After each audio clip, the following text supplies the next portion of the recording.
So leadership in tough times, it has always been really, really tough, but it is getting tougher. It's getting tougher for a number of reasons. I just want to touch on a couple of those.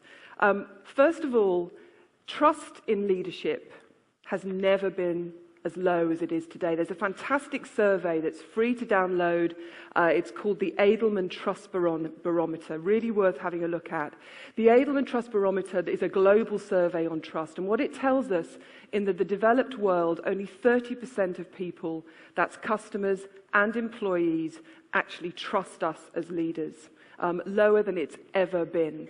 And of course there's good reasons for that. You know, we've seen in the global financial crisis that those corporate leaders that were paraded with these once anonymous figures now paraded on our television screens and our newspapers.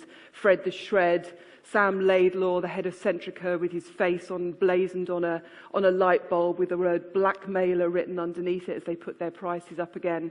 These were people who we were taught to trust in previous years, these men in suits, and yet suddenly they're seen as the bad guys, and we've had years and years of corporate unethical behaviour to draw those conclusions. It's also, trust is dying because that old relationship that we used to have at work is dead or dying. It used to be, and forgive me, I'm going to use some really horrific sort of gender stereotypes now, but it used to be that the place you went to at work was kind of like your family. People used to say that when you joined. You know, you're coming to a family. And then you had the mum, and the mum would be looking after you and doing nice things, treats, dress down Friday, gave you a pension to make sure you were looked after when you got old, put a note kindly in the lavatory, now wash your hands, just in case you didn't realise you had to do that. I remember when I was at the BBC, I'd only just joined and it was really snowing, and someone came to me and said, it's time to write the email. I said, what email is this? And they said, oh, it's the email to say that people should go home because the weather's bad. And it's like they don't know what their journey's like. They can't make that kind of decision. But it was very, very much about looking after them, caring for them, that maternal support. And then you have the father at work in this family, the critical parent, the end-of-year review where they sit you down and tell you whether you've been a good or a bad boy. The contract which says this is what you'll get paid, and these are the 25 employment policies that if you go against any one of those, you're out of here, that critical parent. So, but it was a family.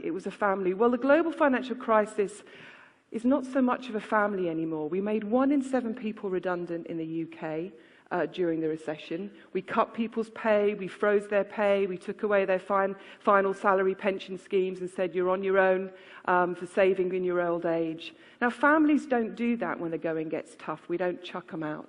Although I have to say, with my daughter, it's really getting close to that now. She's 26, for God's sake.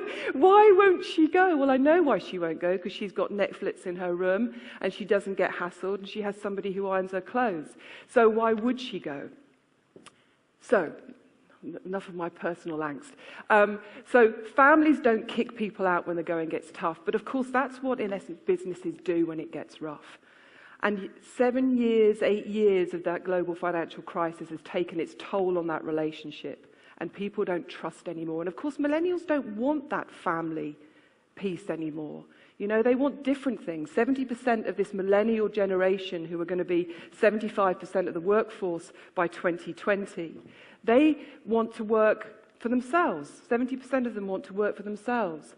70-odd% of them say that they'll stay somewhere 2 to 3 years. They don't want that kind of familial relationship. But as a result, that trust is breaking down. And that makes it tougher for us as leaders if that unswerving, unquestioning deference isn't there anymore.